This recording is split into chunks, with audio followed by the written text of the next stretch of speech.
नमस्कार। मैं अशोक झरोठी। सभी भाई बहनों का मेरे चैनल पर स्वागत है। कानून के शिकंजे में मुख्यमंत्री और डीजीपी, सभी भाइयों से प्रार्थना है वीडियो को आखिर तक देखें, ज्यादा से ज्यादा भाइयों को शेयर करें। जिस भाई ने चैनल सब्सक्राइब नहीं कर रखा, कृपा भाई मेरे चैनल को सब्सक्राइब भी कर ले। जब जब धर्म की हानि हुई है और जब जब जिस भी इंसान ने अपने स्वार्थ के लिए पाप किए है ना, समय का चक्कर चला है, सुदर्शन जो चक्कर चला समय का, उसने उनको रौंदा है और तबाह किया है और बर्बाद कर दिया है। इसी तरह का समय का चक्कर है ना, अब चल रहा है।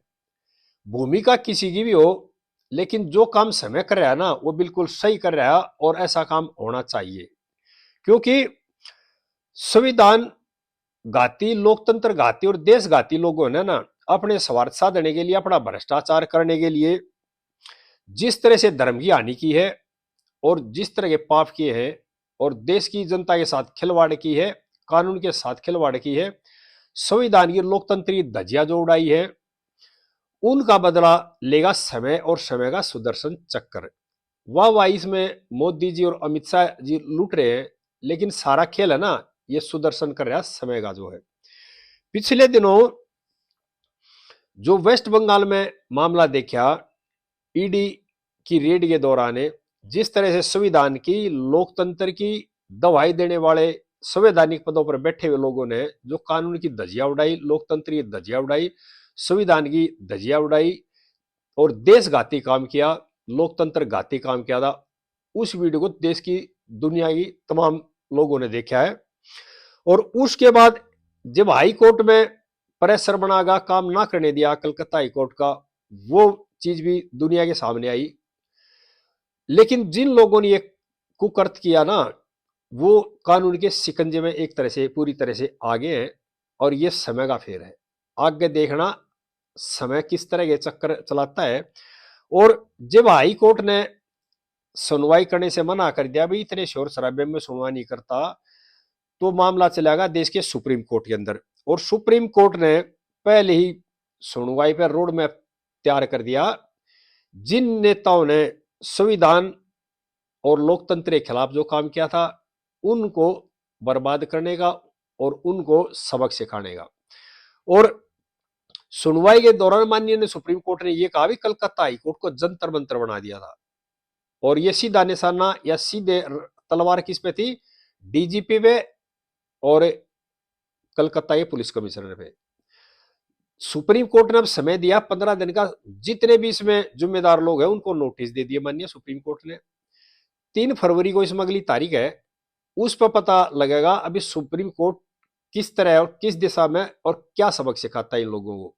यानी कि माननीय सुप्रीम कोर्ट संविधान, लोकतंत्र या देश को बचाने का काम करता है, या इन लोगों को, नेताओं को बचाने का काम करता है, अधिकारियों को बचाने का काम करता है। ये तय होगा सुप्रीम कोर्ट के अगले आदेश के बाद।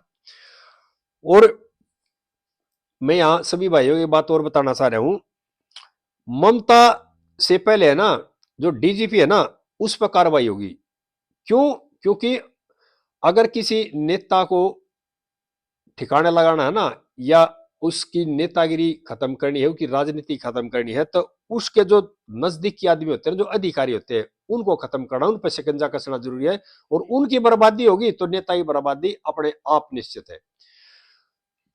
यार देशवासियों की बात याद दिलाना चाह रहा हूं, लालू परिवार जो कानून के शिकंजे में ना, पूरे परिवार वाले, लालू जी भी, राबड़ी देवी जी भी, बिटिया मीसा भारती भी, दोनों बेटे हैं, उन पर जो शिकंजा कस रहा कानून का, उसमें भी एक जो उनके निजी सचिव थे, आईएएस अधिकारी थे, महाजन जी, उन पर भी शिकंजा। पहले महाजन जी को लपेट दिया, उसके बाद पूरा परिवार भी आ गया। क्यों? सरकारी अधिकारी के खिलाफ कार्रवाई करने से पहले परमिशन लेनी पड़ती है, और वह परमिशन पिछले साल ले ली और वो कानून के शिकंजे में आ गए, तो पूरा परिवार शिकंजे में आ गया। और जो लैंड फॉर जॉब मामला था लालू परिवार का, जब लालू जी रेल मंत्री थे, ये सारा खेल उस टाइम का था।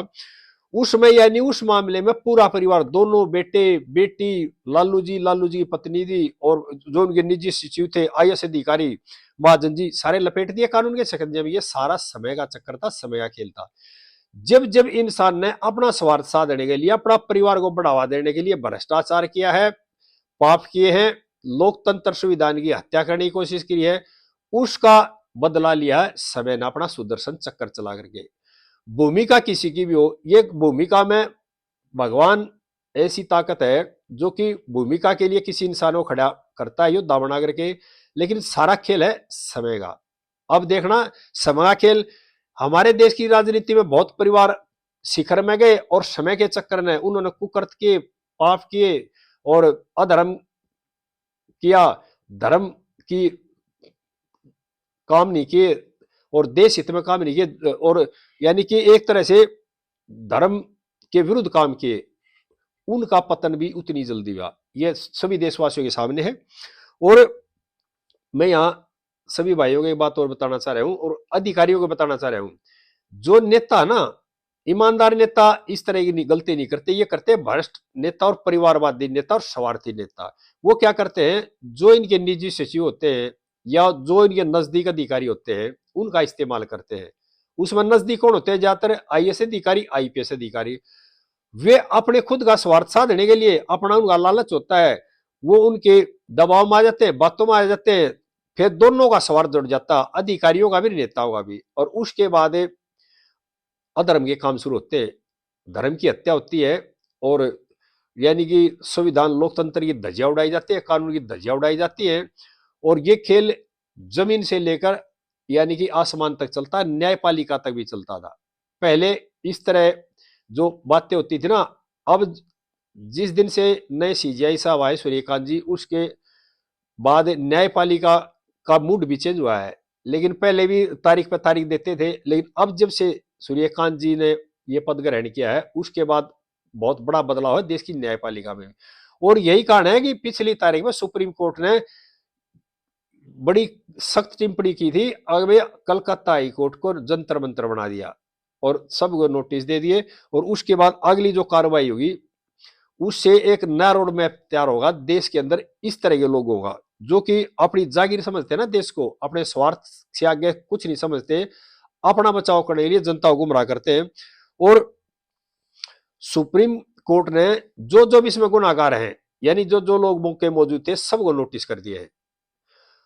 और मैं यहां एक बात और बताना चाह रहा हूं, ममता दीदी ने जो बहुत बड़ी भूल की ना, जब तो जोश जोश में करगी बहुत बड़ी भूल, लेकिन उसके बाद अपने बचाव के लिए 2 दिन पहले सीजीआई साहब कलकत्ता गए हुए थे, एक सीक्रेट कोर्ट की, हाई कोर्ट की बेंच का उद्घाटन करने के लिए। उसमें ममता दीदी कह रही थी लोकतंत्र बचाओ, देश बचाओ, संविधान बचाओ। और उनकी जो ये बौखलाहट है ना, वो दर्शा रही थी कि वो डरी हुई अंदर से, उनकी घबराहट जायज थी, क्योंकि तहस में आकर के बहुत बड़ी भूल कर दी ममता दीदी ने। और क्या कह रही है अपने बचाव में कि मैं तो पार्टी के अध्यक्ष के नाते गई थी। यहां पर जो सॉलिसिटर जनरल है ना हमारे सुप्रीम कोर्ट में, वो यही पूछेंगे, जब ममता जी गई थी पार्टी अध्यक्ष के नाते वहां उस ऑफिस में जहां ईडी रेड करी थी, तो पार्टी अध्यक्ष के साथ वेस्ट बंगाल के डीजीपी किस लिए गए थे, वहां के पुलिस कमिश्नर किस लिए गए थे, वहां के एसएसपी किस लिए गए थे, वहां का जो लाव लश्कर था पुलिस का वो किस लिए गया था, वो सारी वीडियो फुटेज है सुप्रीम कोर्ट के सामने है। और ईडी ने डिमांड कर दी, जो जो वहां लोग गए थे उनके खिलाफ एफआईआर दर्ज की जाए, जो पुलिस अधिकारी है उनको सस्पेंड करके तुरंत उनके खिलाफ डिसिप्लिन एक्शन लिया जाए। ये मामला सुप्रीम कोर्ट की पाड़े में है और सुप्रीम कोर्ट जो भी करेगा अच्छा ही करेगा। और इसकी सुनवाई 3 फरवरी को है। और जैसे सुप्रीम कोर्ट इसमें सुनवाई करेगा, जो आदेश देगा सभी भाइयों के साथ फेर फेर करेंगे। और हाई कोर्ट जो कलकत्ता में जिस तरह से जंतर मंतर बनाएगा ना, भीड़ इकट्ठी करके, जानबूझ के जो भीड़ इकट्ठी कर दी, वो सीधा टारगेट जाता है डीजीपी पे, पुलिस कमिश्नर कलकत्ता पे और वहां के पुलिस अधिकारियों पे, जो जिम्मेदार लोग हैं। क्यों? शांति व्यवस्था कायम करने की जिम्मेदारी पुलिस की है। और पुलिस अगर तमाशा बन के खड़ी रही देखती रहेगी, तो इस तरह जो जनता प्रेशर बनाएगी, न्यायपालिका का काम नहीं करने की, बाधा उत्पन्न करने की, तो शांति व्यवस्था काम करने की जिम्मेदारी पुलिस की है। इसका मतलब पुलिस ने अपना काम, जो अपना कर्तव्य सही तरह से नहीं निभाया, इसके लिए भी सीधा सीधा जिम्मेदार है जो भी बड़े अधिकारी है। और जब इंटेलिजेंस या उनको ये पता लग गया था कि इस तरह से भीड़ जा रही है बसों बैठ बैठ, तो उसको रोकने की पुलिस ने कोई कार्रवाई नहीं करनी चाहिए थी। और हाई कोर्ट को खाली करा करके और सुनवाई होनी चाहिए थी शांति प्रिय, लेकिन नहीं कराया। क्यों? ये सारा खेल था एक तरह से किसी स्वार्थी आदमी को किसी को बचाने के लिए। सभी भाइयों से प्रार्थना है इस वीडियो को ज्यादा ज्यादा भाइयों शेयर करें, आगे इस तरह की बातें फिर बताता रहूंगा। जय हिंद देशवासियों।